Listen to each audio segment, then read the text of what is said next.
Hi, welcome to another episode on this series. My name is Mike. Let's go ahead and jump into it. In the last episode, we kind of brushed into copyright and fair use. Let's talk about it a little bit more.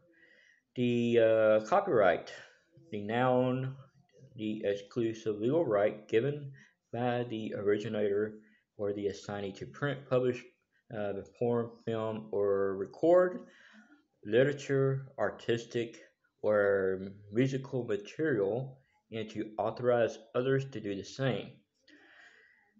Adjective protected by copyright. Okay. The verb secure copyright for material.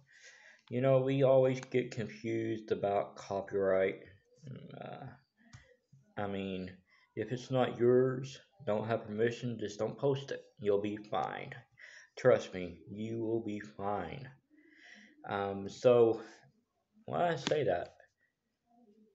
The simple definition: copyright refers to the legal right of a owner of the electrical of the property itself.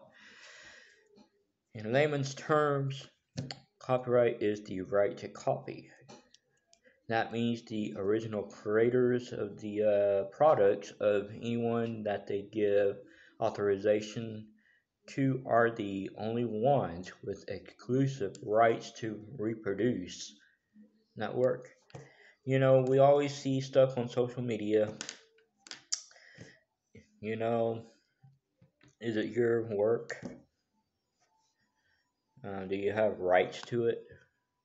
You have a privilege to copy and paste it? Think about that. When social media has these so called complaint emails or forms that you can send in a copyright complaint on, you need to think about that. Put the pieces together. Is it okay? If it's not your work, just don't post it. That includes the fonts.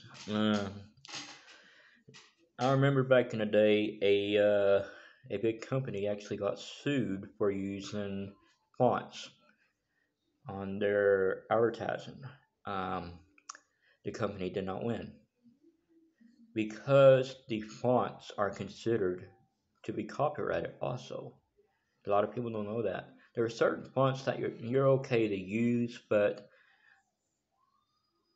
you have to start researching before using it online and your creative materials. If you don't have permission, just don't use it. There's some fonts that's not copyrighted, but there are some that are copyrighted. So research. The internet is there for a reason. Y'all know that, right? So just think about just take a moment and think before doing it. It will save you the hardship and the problems and the lawsuits.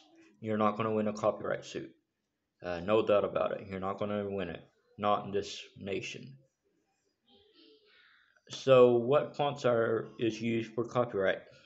Let's go into that one real fast. Although many people prefer using self symbols with serif fonts and sans with sans if it's perfectly acceptable, um, and sometimes you prefer to substitute a clean sans symbol for a text usage, such as those from Arial or ITC Franklin Gothic, as they tend to be more readable and print cleanly in small sizes. So you really got to research your fonts before using them on commercial products or even on social media or any artwork. You could get sued. So if it's not yours, just don't use it. It's not even worth it. In the United States, fonts are protectable under copyright law. Now remember, a trademark protects what a typeface is called. A copyright protects how a font program is used, and design a paint protects letters design on how the letters appear. Y'all need to remember that. How do you find out if a font is copyrighted. Y'all need to listen clearly. Step 1. Check the download folder for a license or the README text file. Step 2. Check for a licensing detail on the website you downloaded from. Step 3. This is real simple. I do it all day. Do a Google search for the font by name. Step 4. Do a search by image scan. It's real easy to do.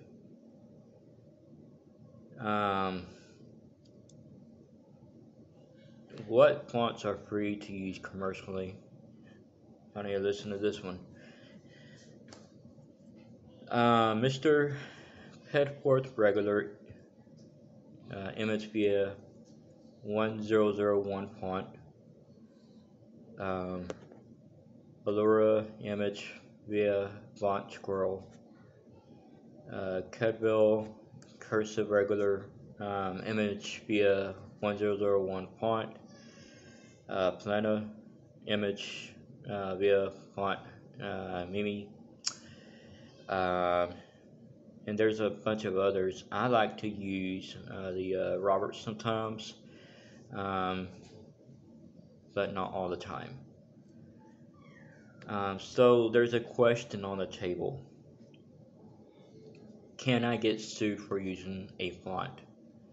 If you distribute the actual font with your work, then maybe you could could be punished.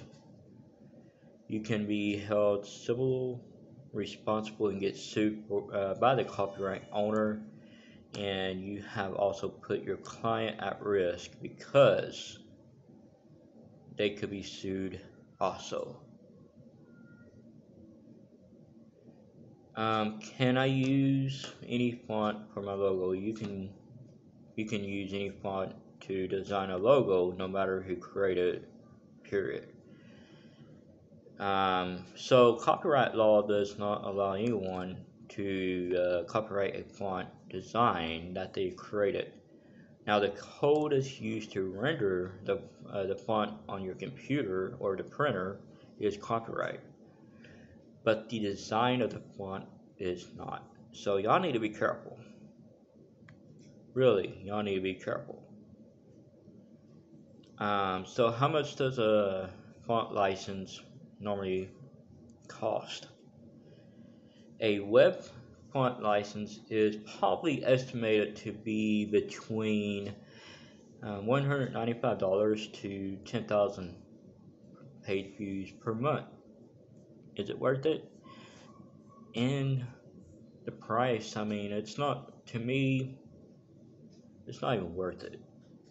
I don't have that type of money. I'm poor. So is it worth it?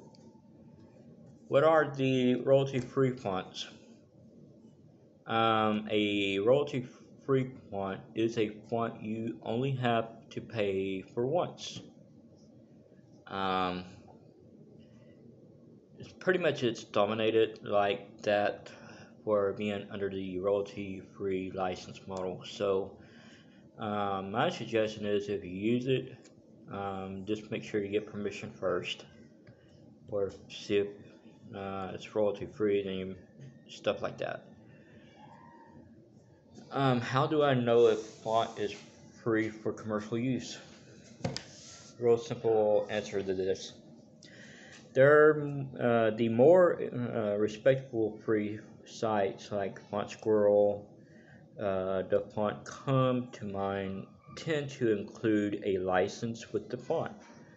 Now you need to look for those when you download any font.